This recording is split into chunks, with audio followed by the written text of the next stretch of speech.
Good morning students. हम पढ़ रहे थे चैप्टर 3 भारतीय संघीय व्यवस्था के प्रमुख तत्व। पिछले क्लास में हमने पढ़ा था कि संघात्मक शासन क्या होता है और संघात्मक शासन के प्रमुख लक्षण या प्रमुख विशेषताएं कौन सी हैं। तो पुनः मैं आपको बता देता हूं। संघात्मक शासन में संघात्मक शासन वह शासन है जिसमें संविधान द्वारा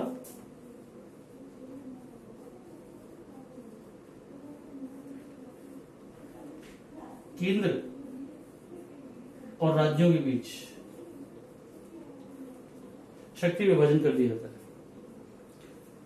संघात्मक शासन में संविधान द्वारा केंद्र और राज्य के बीच में शक्ति विभाजन कर दिया जाता है और दोनों अपने अपने अधिकार क्षेत्र में एक दूसरे से पृथक और स्वतंत्र है। फिर हमने संघात्मक शासन के लक्षण भी पढ़े थे। पहला हमने पढ़ा था संविधान की सर्वोच्चता, दूसरा पढ़ा था लिखित व कठोर संविधान, तीसरा शक्ति विभाजन और चौथा स्वतंत्र व सर्वोच्च न्यायपालिका।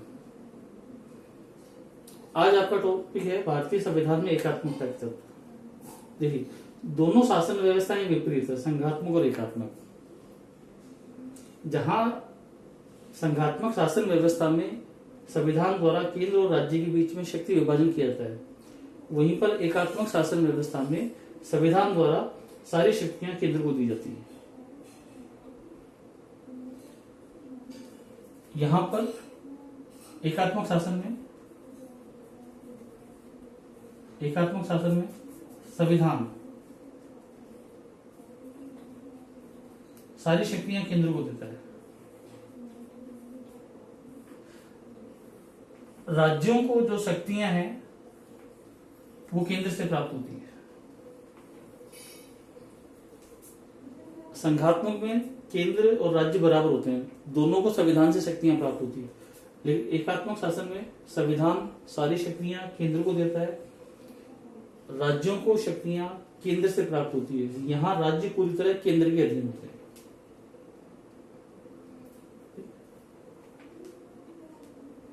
हमारे संविधान निर्माताओं ने भारत में संघात्मक शासन व्यवस्था को अपनाया,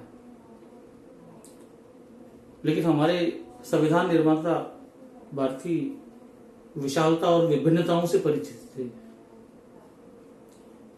उन्होंने अपनी आंखों के सामने एक विभाजन धर्म के नाम पर देखा था। उनके मन में डर था कि इतनी सारी विभिन्नताएं धर्म, भाषा, जाति, क्षेत्र की यहां पर मौजूद है, तो कहीं इन विभिन्नताओं की वजह से कहीं भारत के और टुकड़े ना हो जाएं। इसलिए हमारे संविधान निर्माताओं ने देश की एकता और अखंडता को बनाए रखने के लिए संविधान में ऐसे प्रावधान भी शामिल कर दिए जो केंद्र को ज्यादा ताकतवर बनाते हैं। ऐसे प्रावधान निम्न है, हम ऐसे प्रावधान पढ़ेंगे जो एकात्मक शासन व्यवस्था में देखने को मिलते हैं, या ऐसे प्रावधान आप कह सकते हैं जो केंद्र को ज्यादा ताकतवर बनाते हैं। ऐसे प्रावधान निम्न है।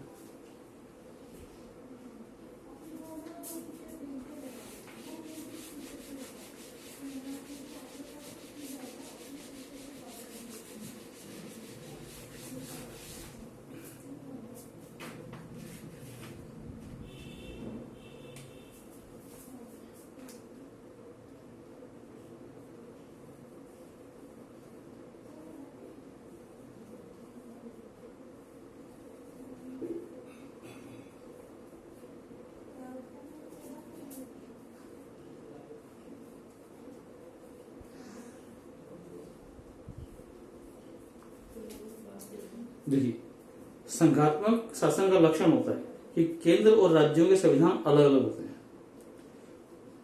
भारत की संघात्मक व्यवस्था में ये प्रावधान नहीं है।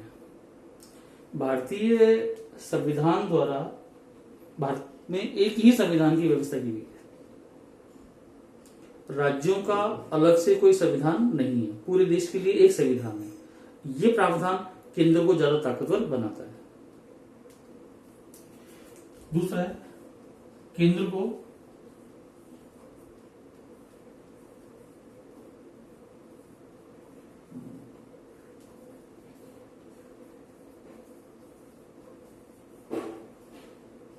राज्य की सीमाओं में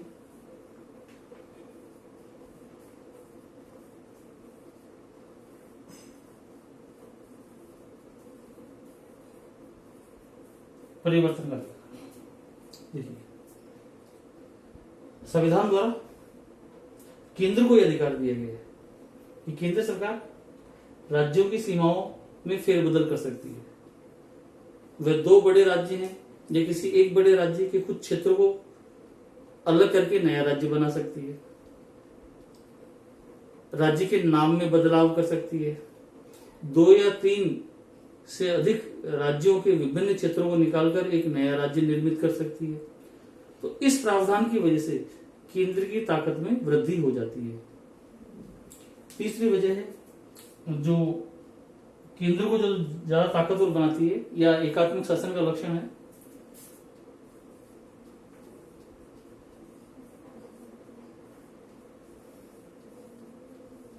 शक्ति विभाजन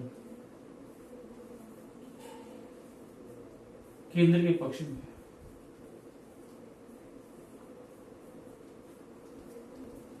ठीक, पिछली क्लास में आपने पढ़ा था कि हमारे यहाँ संघात्मक शासन व्यवस्था को अपनाया गया और केंद्र और राज्य के बीच में शक्ति विभाजन किया गया।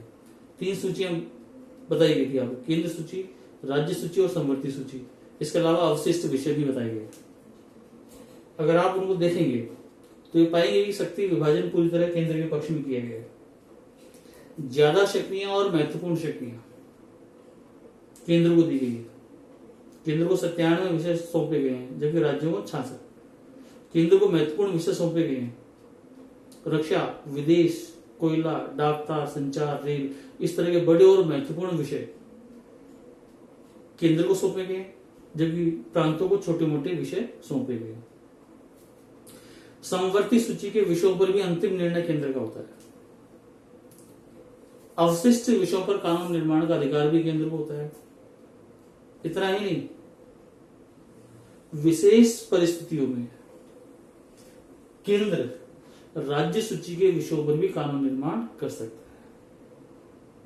जैसे राज्य में आपातकाल लगाओ,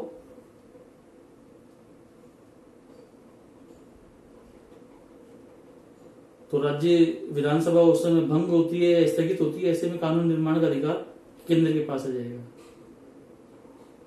तो विशेष परिस्थितियों में केंद्र राज्य सूची के विषयों पर भी कानून बना सकता है।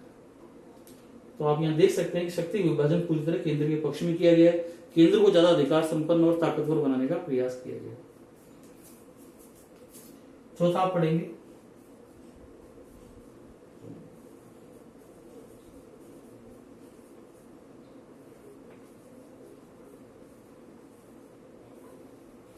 राज्यपाल का पद। देखिए, राज्यपाल राज्यों का संवैधानिक प्रमुख होता है, लेकिन राज्यपाल की नियुक्ति किसके द्वारा की जाती है? केंद्र सरकार द्वारा। एक तरह से राज्यपाल केंद्र का एजेंट होता है जो राज्य में रहकर केंद्र के हितों की रक्षा करता है। तो इस तरह राज्यपाल के माध्यम से केंद्र सरकार राज्यों पर अपना नियंत्रण बनाए रखती है। इसी प्रकार है 5वां पॉइंट, अखिल भारतीय सेवाएं।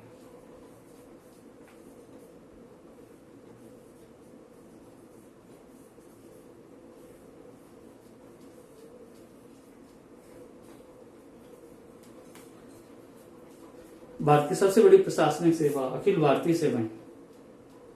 इसके कर्मचारी कहलाते हैं आईएएस, आईपीएस। जैसे जिला कलेक्टर है, एसपी है, पुलिस अधीक्षक, ये कर्मचारी हैं केंद्र के। इनकी नियुक्ति केंद्र सरकार करती है। इनके वेतन भत्ते, सेवा शर्तें, पदोन्नति, पद मुक्ति के सारे अधिकार केंद्र के पास होते हैं। लेकिन ये कर्मचारी, अखिल भारतीय सेवा के कर्मचारी, कार्य करते हैं राज्यों में। केंद्र सरकार अपने इन कर्मचारियों के माध्यम से राज्यों पर प्रशासनिक नियंत्रण बनाए रखती है। इस तरह केंद्र की स्थिति राज्यों की तुलना में ज्यादा मजबूत हो जाती है। और फिर है वित्तीय निर्भरता।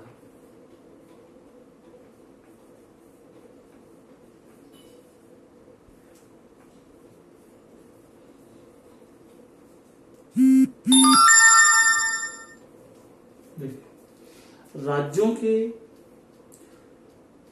जो वित्तीय संसाधन, इनकम सोर्सेज इतने नहीं होते हैं कि राज्य अपनी आवश्यकताओं की पूर्ति कर सके, अपने विकास कार्यक्रमों को पूरा कर सके। ऐसे में उसे आर्थिक मदद की आवश्यकता पड़ती है। राज्य अपने विकास कार्यों के लिए या विशेष परिस्थितियों में, आपदाओं में मदद मांगता है केंद्र से, और केंद्र उसको अनुदान देते समय, आर्थिक मदद देते समय उस पर मनमानी शर्तें थोप देता है कि ऐसा करो, ऐसा करना पड़ेगा, वैसा करो।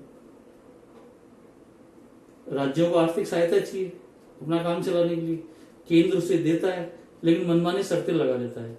तो ऐसे में राज्यों की स्थिति केंद्र के अधीन हो जाती है। राज्य पूरी तरह केंद्र पर निर्भर हो जाते हैं। ये प्रावधान राज्यों को केंद्र के अधीन कर देता है। तो ये कुछ ऐसे प्रावधान है जो हमारी संघीय व्यवस्था में देखने को मिलते हैं। ये प्रावधान हमारी संघीय व्यवस्था को एकात्मक व्यवस्था की ओर मोड़ देते हैं। लेसन 3 में 2 ही चीजें हैं। इससे पिछली वाली क्लास में बताई गई संघात्मक शासन का अर्थ और उसकी विशेषताएं, और आज है एकात्मक शासन का अर्थ और उसके विशेषताएं, जो भारतीय संविधान में देखने को मिलती है। धन्यवाद।